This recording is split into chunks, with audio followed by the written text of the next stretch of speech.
Thank you, Erin. If you are new to Zoom, we've got some tips. And we also have our continued back channels for today. And my chat has disappeared. But here is the Q&A document for today. I posted the answers to yesterday's in our LFC Slack channel.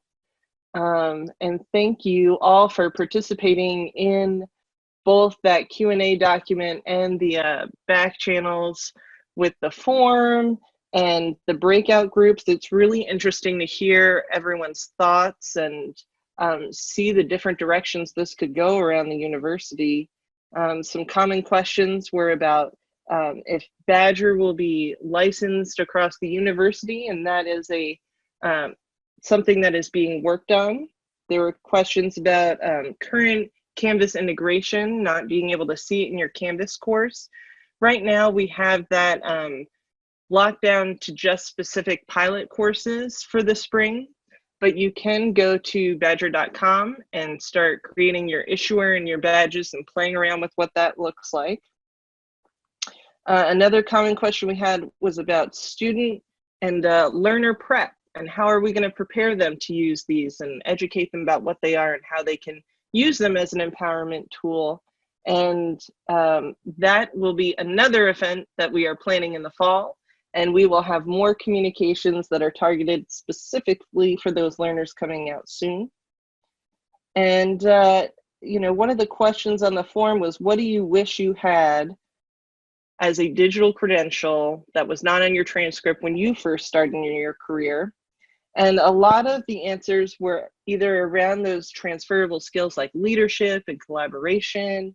A lot of folks had, you know, work experience as students that, you know, they weren't able to translate or show how they connected with those skills.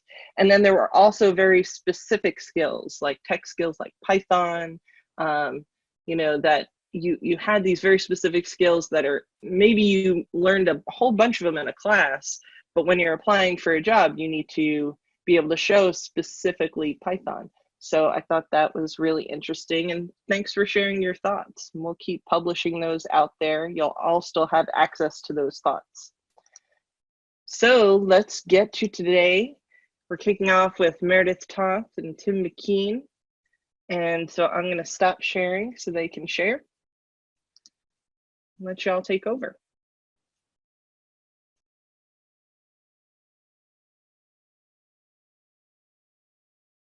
Good morning. I got to turn on my official presenter background. All right. Well.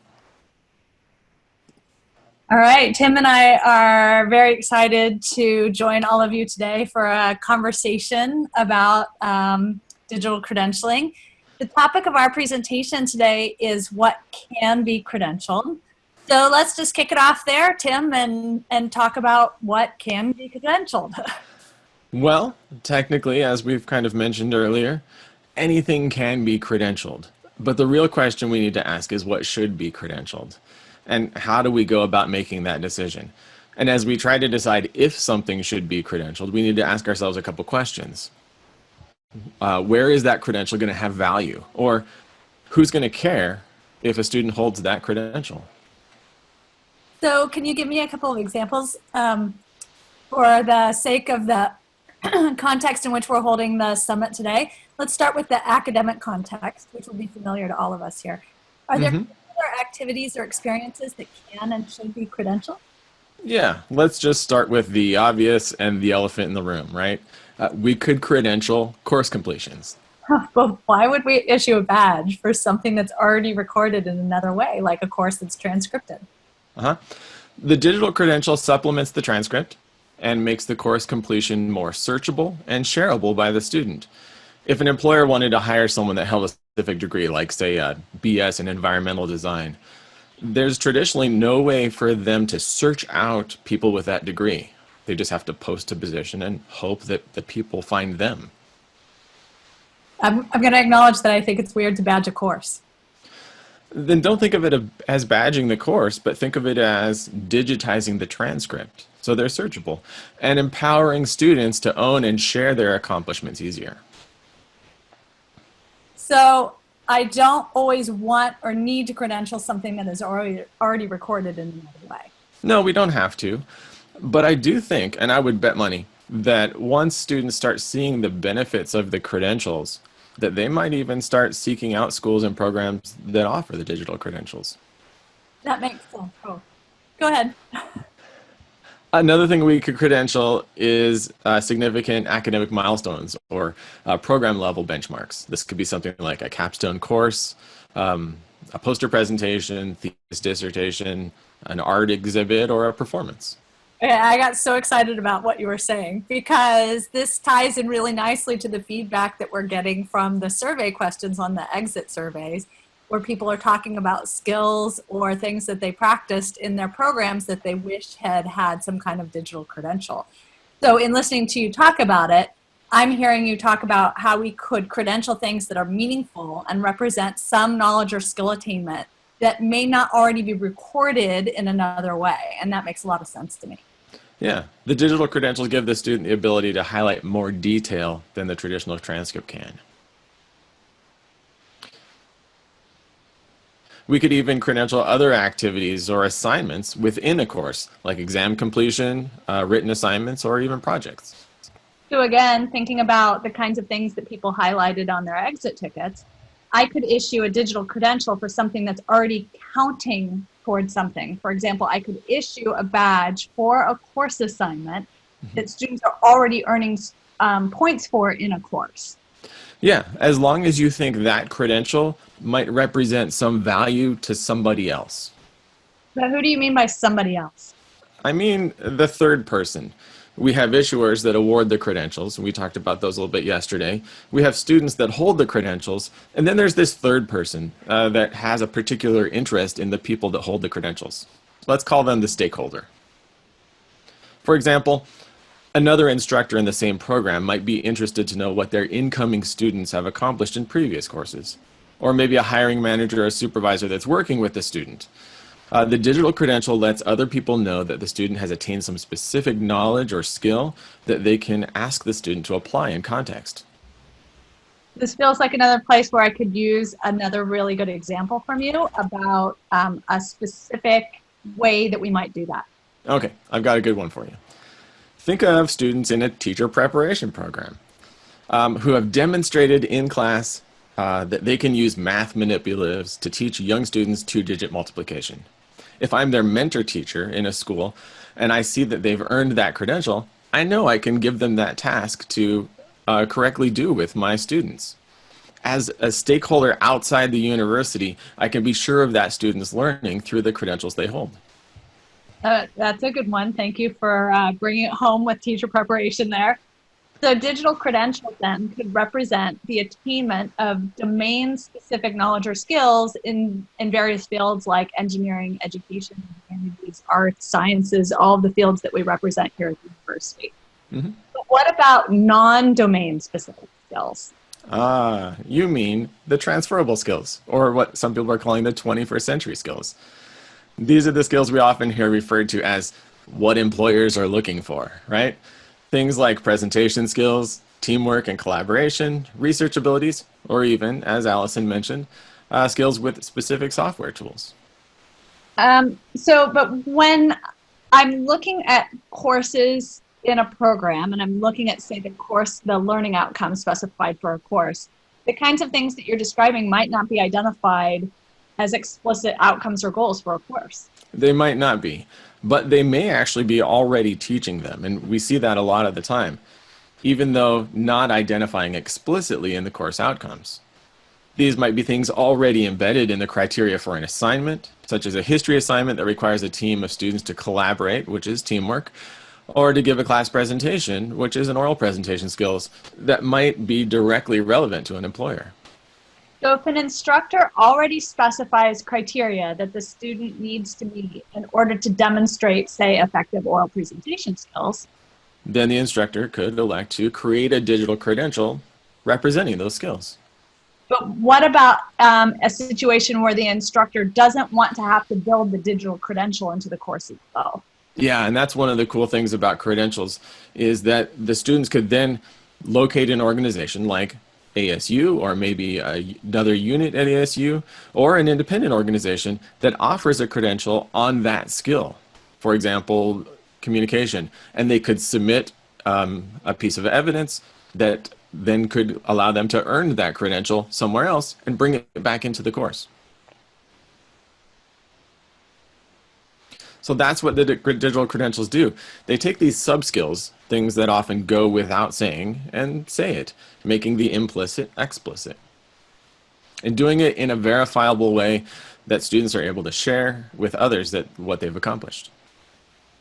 So all this makes a lot of sense in terms of credentialing a skill or something that someone has accomplished. But what about other things like events that people might attend? Things like orientations, workshops, trainings, performances, exhibits, conferences. Those seem like things that are more about attendance than actually doing something or demonstrating a skill. For example, why are we offering a credential to people participating in the summit this week? It depends on the purpose of the event. Some events might be credentialed because the value of them comes from the experience you have while attending the event. A general music course might require students to attend a concert, or an English course might require students to attend a library orientation as an experience they want students to have that's part of a pathway towards something else. So it's okay then to have a situation where I can earn a badge, a digital credential, just for attending something. Yeah. And the information or metadata attached to that credential will explain what the credential was issued for, whether it's specifically for attendance or participation. That's also why we have separate credentials for presenters and credentials for people that participate day by day and for people that participate all 5 days. What if I want to credential something, though, for more than just attending?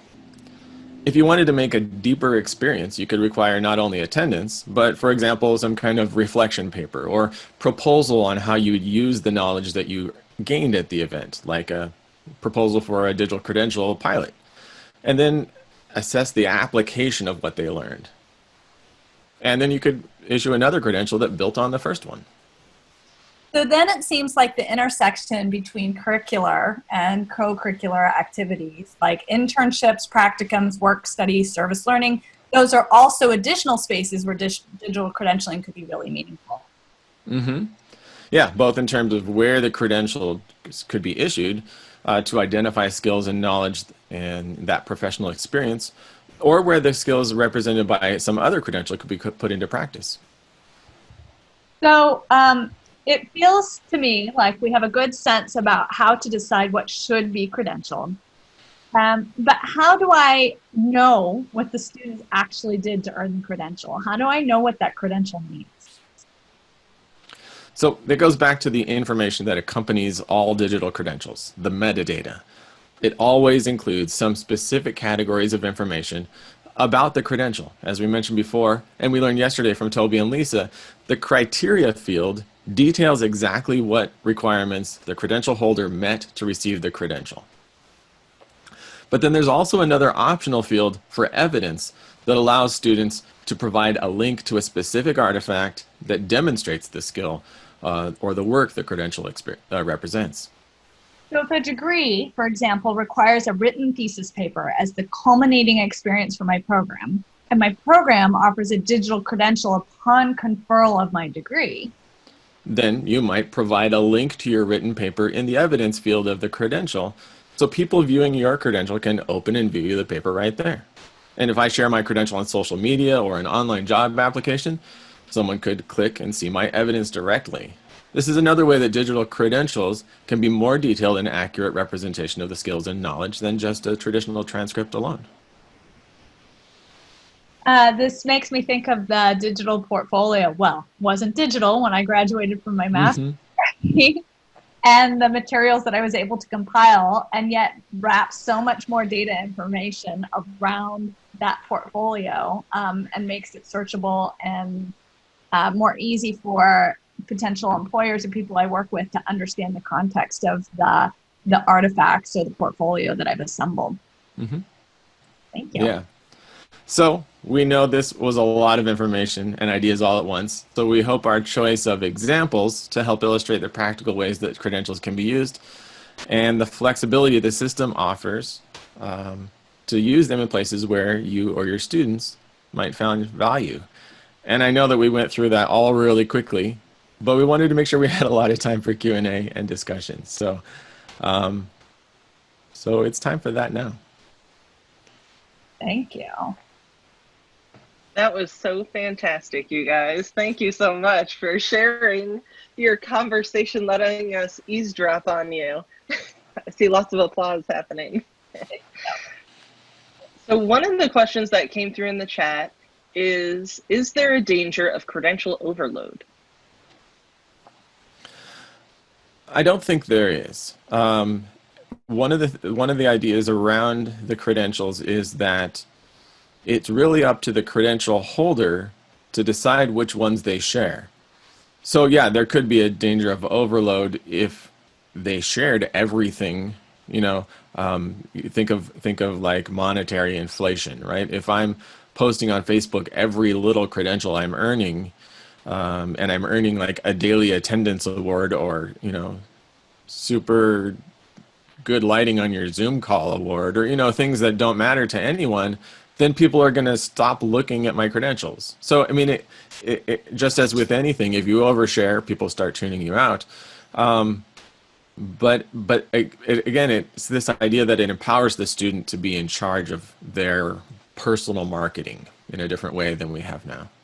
I also think that in terms of thinking about whether it's possible to over-credential, I think that anytime you try something new, there's probably a peak of excitement and probably always an over-application of it. And then we calibrate, right? We figure out what's the sweet spot where where we meet in the middle in terms of value, and we start to really understand that. I think that there's a tremendous opportunity for institutions of higher ed to connect with audiences that would be this third party that we keep talking about, to help us understand as an academic institution designing programs that have meaning and value, what kinds of things would be useful in terms of connecting to a digital credential so that we can really call that out in a way for people who would be looking to our students to understand what they're learning and what a degree or what experiences that they're having mean outside of the academic context.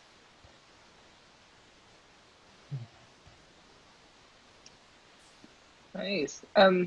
Alexander has put forth an idea of a meta-credentialing process, credentialing of micro-credentials. How far down the rabbit hole of credentialing should credentials stack? Well, we have had some wonderful discussions about this as part of our working group this last year. And I think that as many of us can, there are two sides to this, right? So on the one hand, as somebody who participates actively during the year in the university curriculum review process and trying to launch new degrees or new courses, the thought of an oversight committee for credentialing gives me pause, let's say, about another oversight and governance committee that might potentially, if we're not careful, make this really hard. But on the other hand, there's an interesting question here about who gets to decide, and this is something that Tim and I were just discussing, right? Who gets to decide what's credentialable, and why? There's an opportunity here to let that play out and to let, in a sense, the market decide what's useful and valuable. And so I see it from both sides. Yeah, no, that's the important thing to remember, is that we don't give the credential value. The stakeholder does, that the third person is the one that decides whether the credential has any value or not. So that's hard for us to make that decision for them. So if we're going to err in either direction, it's better to err in the direction of over-credentialing and let the student decide what to share and let the stakeholder decide what has value. Yeah, and I see Alexander is asking about not necessarily oversight, just reading. I think that value will surface. in the same way that, to a certain degree, right, degree programs surface, that some are perceived to have, the enrollment in a sense drives and helps us understand the kinds of things that people are looking for, recognizing that many of our degree programs are incredibly value in the kinds of skills and knowledge that they prepare people to be able to do that aren't necessarily recognized in the same way that something else might be that prepares with very specific skills. I'm a humanities major. I believe in that value of the humanities experience, the humanities degrees, and there are a number of things that I learned through that preparation and training of my degree program that don't show up on my transcript. And so this is the kind of thing that would be really useful in a way when I was writing to apply for jobs and I was articulating what I learned and what I was prepared to be able to do and qualified to do. Those kinds of things can become very credentialable. And ultimately, the market and people who are consuming these and looking for these are going to help us understand where they perceive value and need. I'm seeing a lot of good ideas in the chat about different, people are saying different ways that they could use their credentials. We're looking forward to some more discussion in the second part after the next presentation so that we can continue some of the discussion about ideas that people have and questions that they have in response to what we talked about today. Great. I really also wanted to call out that I saw someone, and now I lost it already, but just said that they're excited about the credential for the summit because now they get to experience having a credential, receiving, what can they do with it now. And that is one of the reasons that we are credentialing the summit is for modeling and to give everyone that experience of what does it feel different to have a credential? Do you feel like sharing your credential? Things like that. And that's one of the kind of bigger pilots that we're looking at is how are you guys going to use your credentials now that you have them? And it might be a good model and kind of stimulate some ideas of how you might in your courses as well. Yeah, there's a lot of great conversation happening in the chat. I'm super excited for the breakout rooms. For Tim and Meredith, your conversation, will you be sharing that with us? Because it was so fantastic. You want to read it again? Yeah, I could share Maybe. That'd be great. We'll put it thank you. In the Slack channel. Awesome. Thanks so much, you guys. That was fantastic. And I know we will have more conversation branching off of that. And now we're going to move on to our next conversation about meta-competency frameworks, conceptual design tools for skill-based competency mapping. I believe Dan is going to share. Okay, we're good. Okay, so thanks, Tim and Meredith. That was I really enjoyed that. That was for me just great to be a bystander in that conversation and just listen to you work through the challenges. And I think Allison and Heather will probably chip in all the way through this presentation in the same way, in the same vein, I hope, because it's been a conversation for us as well.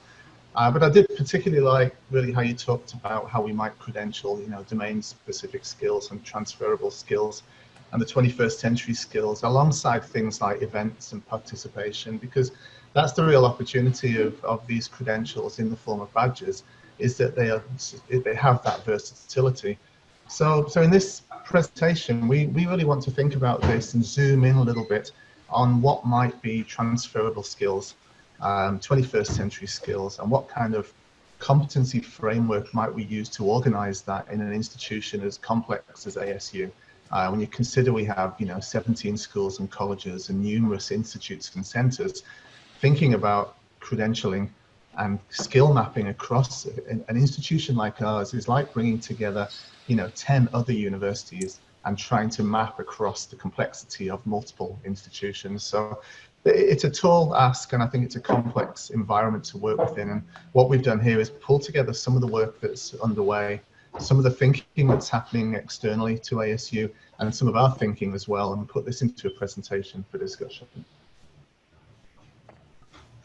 So when we've been talking about digital credentials, we've really thought of digital credentials as credentials, as badges, and really the credential is the evidence piece that we capture. And the evidence of what? It's the evidence of the qualification, because it's actually in the qualification where we do the testing, where we actually prove that the person has you know, is attested against that qualification. But what's under the qualification are the things that we all know, which are the knowledge, skills, the things that people know, the things that people can do, and then the demonstration of knowledge and skills in the form of competencies. And you know, as soon as we use the word competency, a lot of hairs go up on the back of people's necks and alarm bells go off, and we talk about competency-based education. You know, there is no definition that exists right now that captures the real scope of what competency-based education really is in the US. And there's literature around that, literature from as recent as 2016 that looks across the US sector and says CBE is wide and varied. And you know, the things that we see happening at Western Governors and SNHU is one form of competency-based. But when you look at competency-based learning, it really is the opportunity where we get to acknowledge or recognize the application of knowledge and skill within a specific context. And that's really useful when we think about credentials and badging, because it's where the student gets to demonstrate the things they know, the things they can do in a specific context. And scan through those definitions on the right of this slide, you'll see that, you know, across Europe, that's related to the personal, social, and methodological abilities. If you look in Australia, it's mapped to how people behave, the autonomy and responsibility and accountability of how people act. And at ASU, we have our own take on it. And you can see from the definition at the bottom, that competency for us at ASU is the skills, tools, and operational knowledge that students will draw upon in the successful execution of the outcome.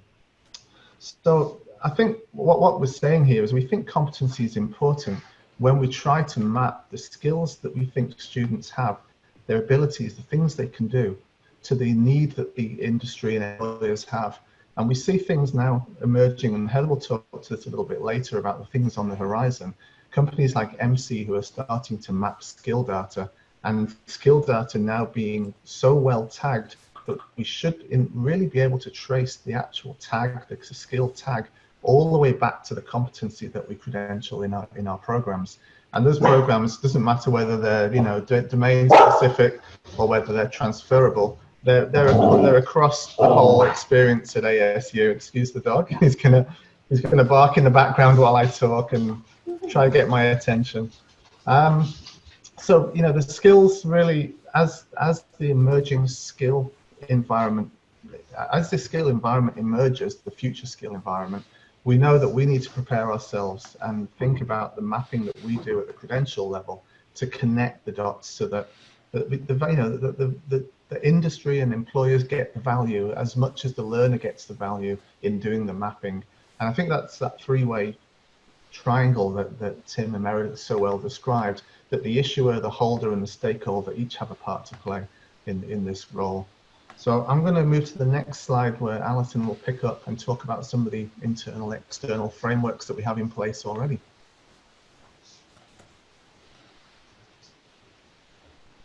Fantastic.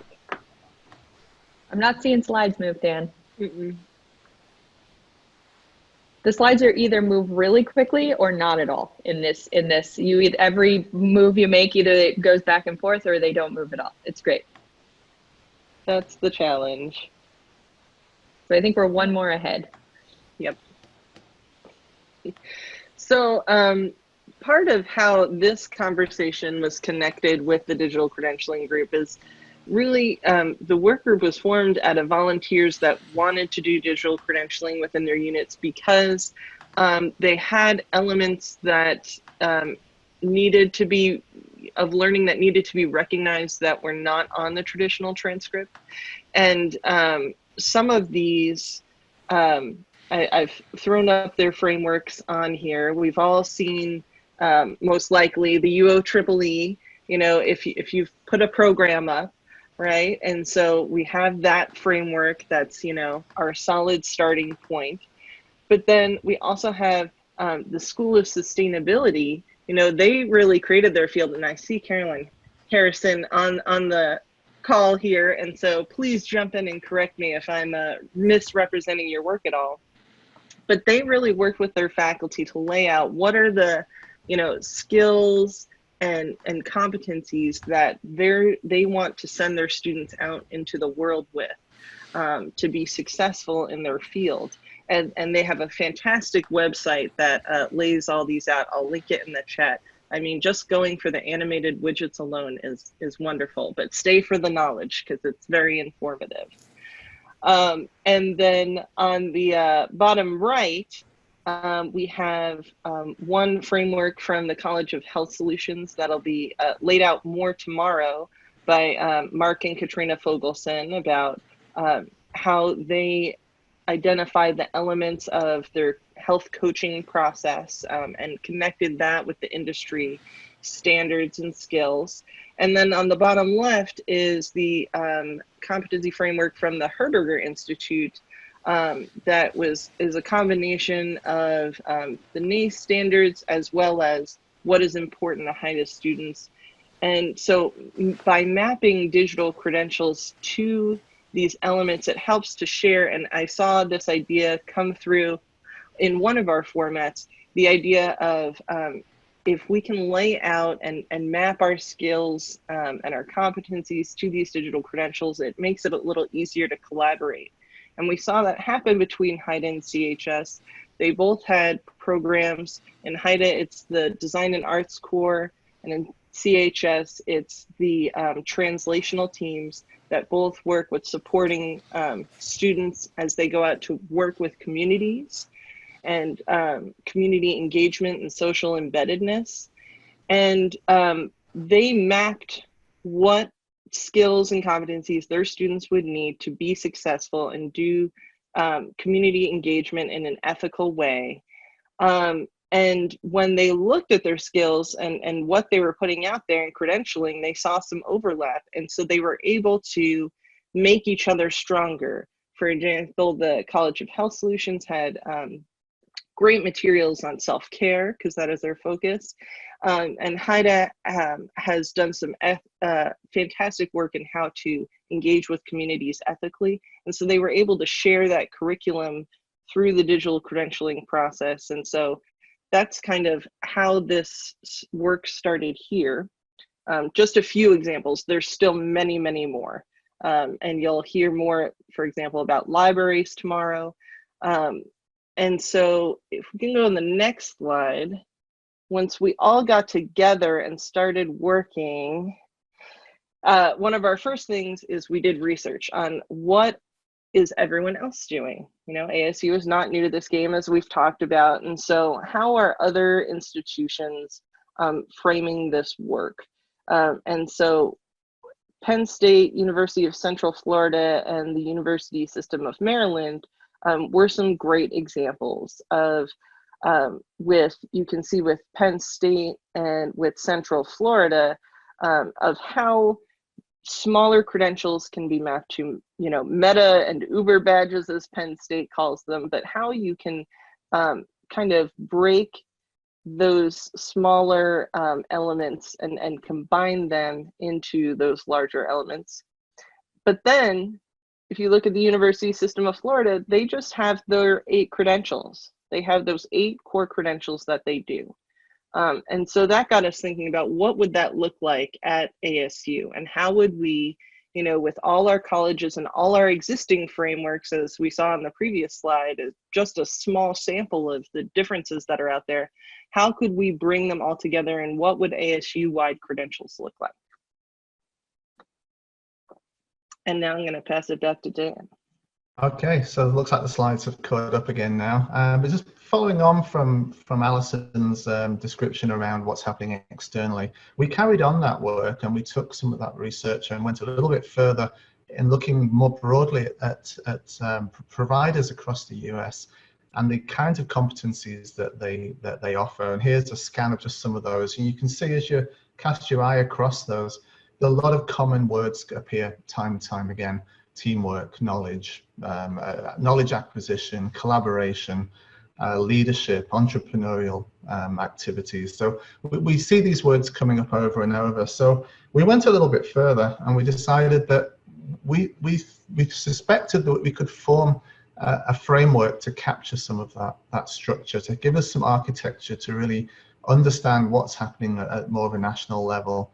So we went out and we looked at 58 frameworks from across the university sector, higher education. We included K-12 because there was actually some really good frameworks that aligned well and showed transition from K-12 to university. But we also looked at some of the government frameworks, commercial and employer frameworks, such as Salesforce, Microsoft. And then we looked at the literature as well. We looked at the educational literature. And from across those 58 frameworks, we identified 514 competencies that we put into a spreadsheet. The work at the moment was architected like this.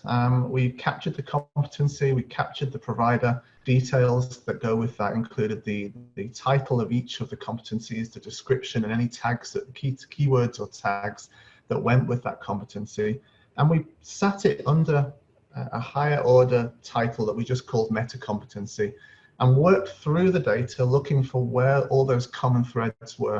And you'll see on this slide here that 518 items reduced down to 8 meta-competencies that represented, that we thought would fit, each competency would fit within each of those meta-competencies. And if we zoom in on those meta-competencies, what we'll see is that they form almost 8 C's, which was a shame the last 2 weren't C's. Character, civic responsibility, collaboration, communication, creativity, critical thinking, and if you can come up with a C for digital fluency and entrepreneurship, I'll award you the prize of the day. But these are actually interesting because now if we look at our data represented using the meta-competency, what we have is a model that we could use to help us understand some of the offerings that are made across an institution.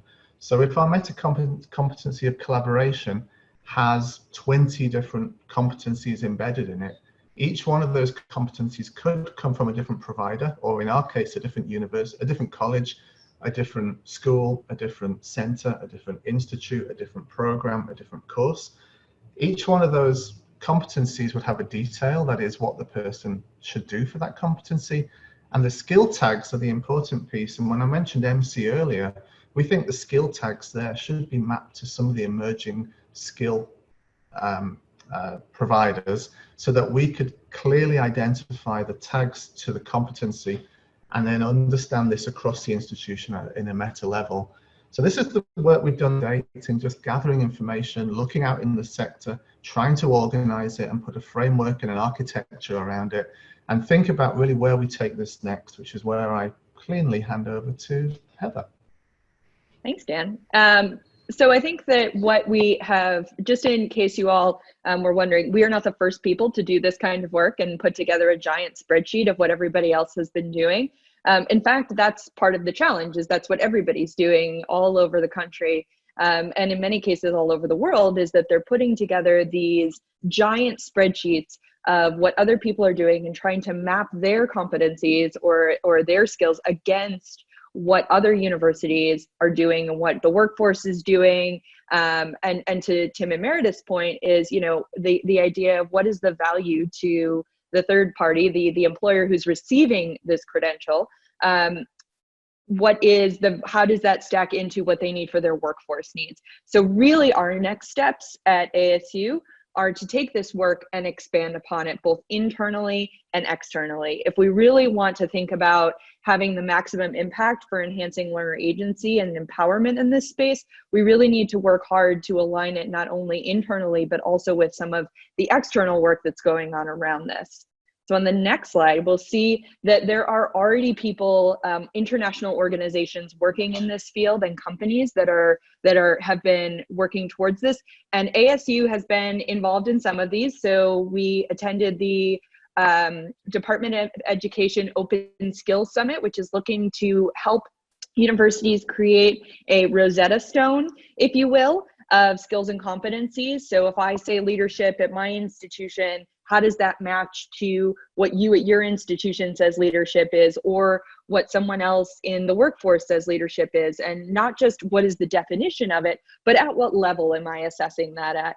So the Department of Ed is working with other groups like Credential Engine to start to really think about that.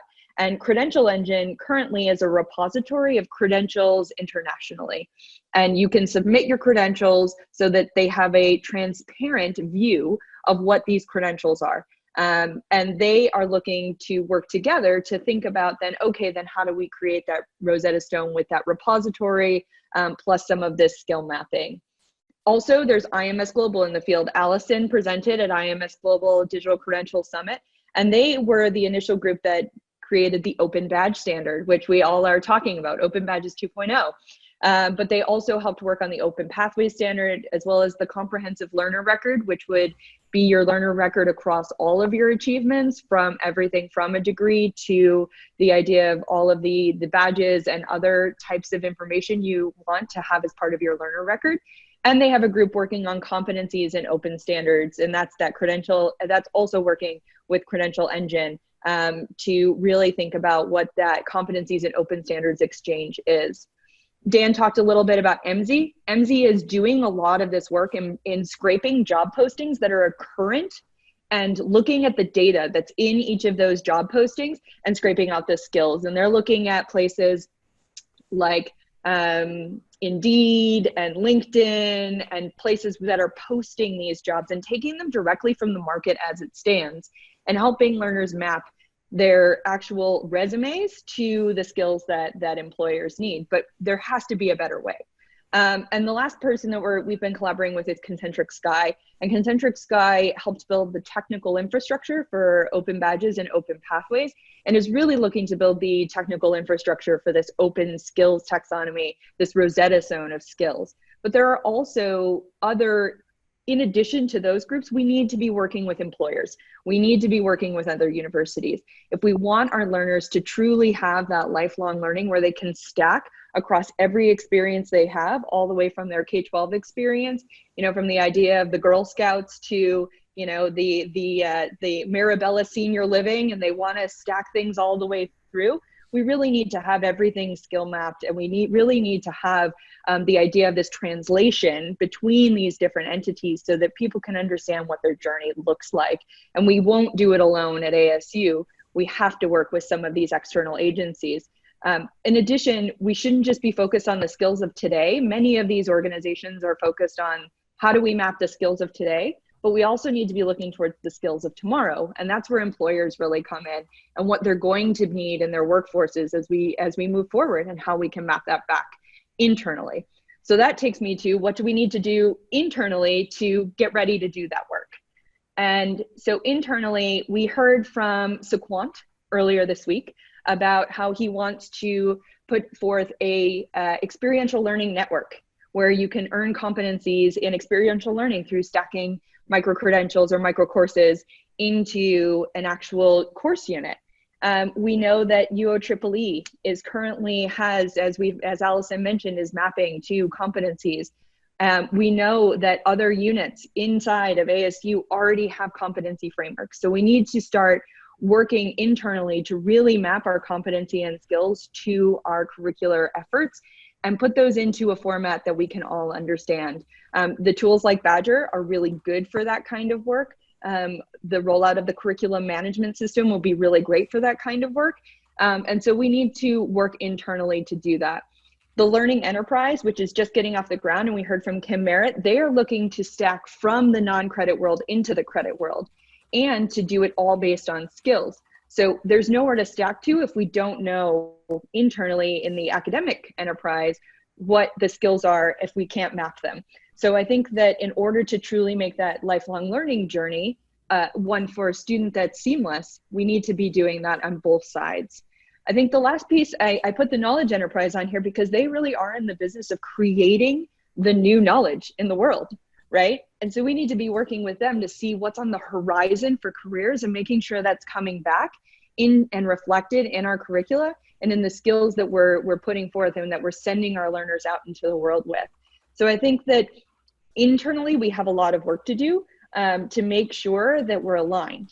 And that is, in fact, the call to action for all of you. So we are going to move on to the next phase of the digital credentialing workstream. The digital credentialing workstream to date has done all of these amazing pilots that you've heard about.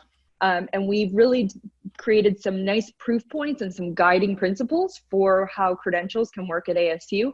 But there's still a lot to work out, particularly around this skills mapping, around the idea of meta-competencies and how we understand each other and how we relate to these external organizations and to the workforce. So that's where you all come in.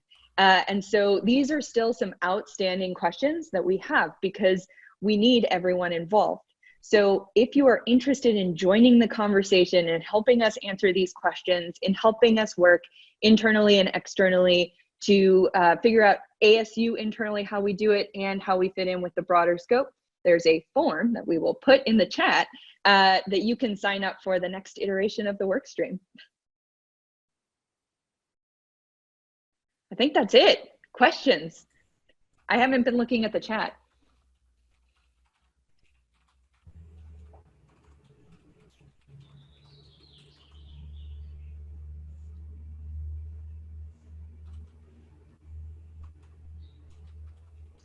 Sorry about that. I was just looking for the form, but Alex beat me to it.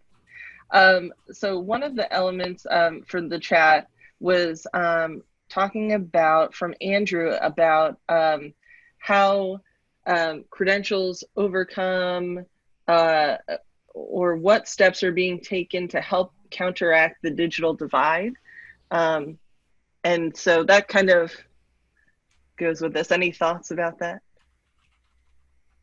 I mean, I like your answer, Allison. I think it's true. Like right now, there's already a divide when you have a transcript and you have to pay for it to go to anyone. I think if nothing else, the credential will actually, first of all, I think that the digital divide is a broader question that can't just be focused on the credentials themselves. The idea that we need to address this as a society in general, and digital credentials, and there are many things that are a part of that. Especially, and we're seeing it now with the challenges with moving all of our teaching and learning to the remote new model. A lot of these issues are coming to the forefront. So I think that that's something we collectively, as a nation and as a world, need to understand. But I think that again, I think that employers, it actually, once you have those, the digital thing, if you're not paying for them, it does actually reduce one barrier, right? Because you as a learner can actually provide those badges, which are already they have the metadata in them, they're already verified to employers, then it does actually reduce that third party sort of exchange. But I'd love to hear others' thoughts. Just on the, originally the concept of, in the early version of open badges, was that the machine readable form of a badge would actually be readable through a QR code or a barcode type item where the data was embedded in the code and printable and therefore scannable as a paper form. So that for infrastructure still exists in the open badges framework, and the ability to print a badge and have it machine readable is still a way of operating with the technology, but it does require you then to take it to someone and have it read, have it scanned, which requires a digital transaction at that point. But it was interesting, that was important in the early days of open badges.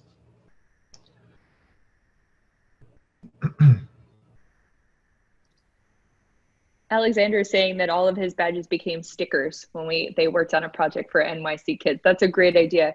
Yeah, I think that that's the best part about machine readable badges, is that you can actually bring them to be read by a machine that someone else owns.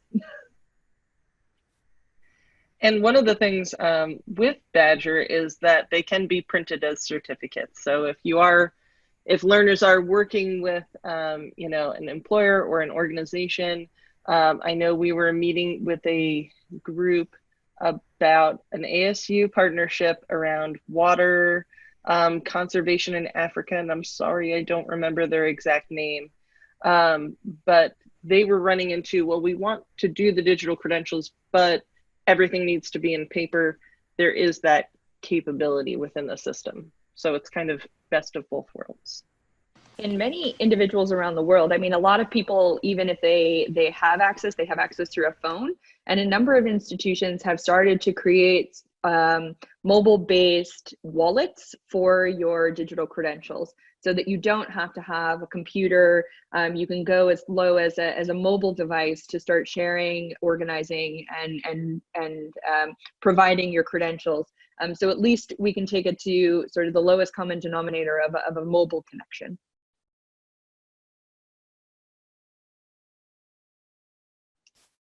Absolutely. Other thoughts, questions? Tim has his hand raised. Oh. Yeah, I had a thought. So it's interesting to listen to that conversation, because in a lot of ways, digital is cheaper than physical. You know, printing a sticker costs much more money than setting up a Facebook account or a LinkedIn profile. And even if you don't have necessarily that kind of those digital tools at home, setting up those accounts and sharing your credentials that way is still the easiest and cheapest way than even going somewhere and paying for a paper to get printed. So yeah, in a lot of ways, I would say that the digital credential is cheaper and easier to share than a physical one. That's a great point, Tim. And I have another personal anecdote I can add on that. I was talking with a colleague who's teaching abroad in Kyrgyzstan, and they're looking at digital credentialing because they're having an issue amongst their healthcare community that there's a lot of forgery of the physical certificates. And so they're looking to digital credentialing to be a more verifiable form of that, so that they can help out with that problem, which is very significant, especially at that time. So I think also talking about portability, the conversation, if people want to tune into the TLN, will be really, really interesting for people to start hearing about, because I think that technology can really help us sort of change the game as we move forward. So I hope people tune back in on Friday to learn about what's going on with the Trust Learner Network and the blockchain-based portability of credentials. great plug for Friday. Always got to be on the sales mode. That's right. That's right. Yes, that one slide that Heather showed with some of our partnerships, you know, Wayne Skipper from Concentric Sky will be here on Friday, and to help support those points and can give kind of a more global perspective on what's happening in the field. So Friday will be very exciting. Plus it's Friday. And tomorrow, since we're plugging, you know, we will have, you know, some of the pilots outlined that have aligned with, you know, from some of these groups that have created frameworks and aligned their credentials with them. So that is going to be a great opportunity to see this in practice.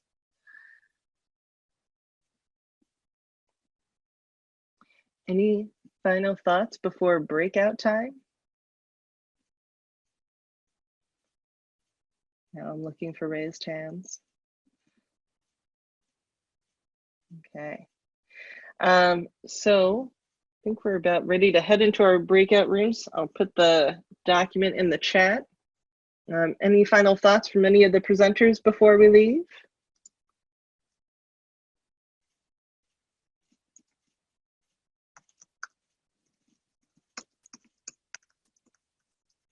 I'm just excited that people noticed that there was a problem on the form that's been fixed, because that means that they're going to the form to sign up. So yes, that's where I am excited. Yes, we have 14 takers so far. It's very exciting. I know. All right, well, I think we are ready. We'll see you all in a little bit. And so we're gonna just wrap it up real quick for today. We should just have a dance party on Friday. I think maybe that's the final breakout dance party. I think that we should do it like as the final image. We'll take an image, like a little video of everyone dancing on Zoom.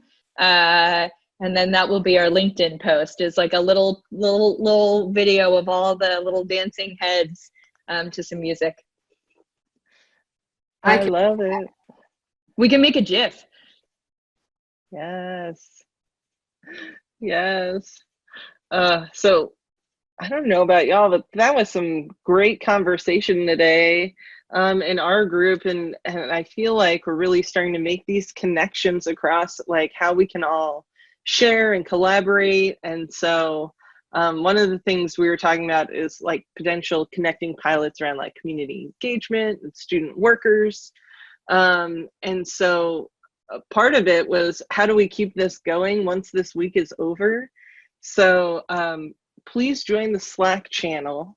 I mean, we have everyone's emails that's registered, but we don't want to spam y'all. So, you know, that's a potential way that we could, you know, put pilot projects in there of like, hey, we're going to do something with student workers. Who else wants to do this? So that's a potential way. If anyone has any thoughts of how to keep this going and keep the conversation flowing afterwards, that let us know. That'd be fantastic. One of the things in our group that came out, Allison, is how do you convince non sort of technical or other like places like humanities, English, how do you do sort of the faculty sales pitch? So I think some work around how some administrators help their faculty understand the value, and us helping each other and learn best practices and ways that we can pitch the value of this to others across the institution also might be a really good project. Absolutely. Anybody else have some great revolutions in your group?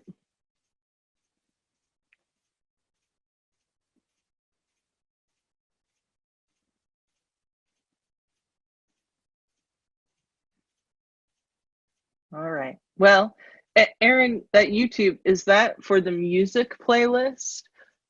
No, that is all the videos will be going. The Digital Credential Summit playlist. Day 2 is up there. Day 1's revised, corrected version is on its way. Oh, fantastic. Yeah, if you haven't checked out Day 1, it's missing Saquon's talk at the end, and that is being put back in there. So that's something you'll be able to share. I also put the Day 3 form in the chat, and it has, we will not be showcasing how to manually upload a bulk CSV file today. The link should work appropriately. The slides we'll post up tomorrow and collect everybody. And we've also been putting them in the Slack channel. And then people were asking for the link to the credential in the Slack channel as well. So I think that we can also put those in. Well, we aren't going to put the link to the credential in the Slack channel. That's something the that form. came in up our group. Oh, yes, it's there. Yep. It is now a couple up. Not the credential, I'm sorry, the link to earn the credential. Yes. To fill out your form. It is at 10:28. I'll put it in there again. All right. Thanks everyone for a great day. See you tomorrow. Thanks, all. Thank you. Bye.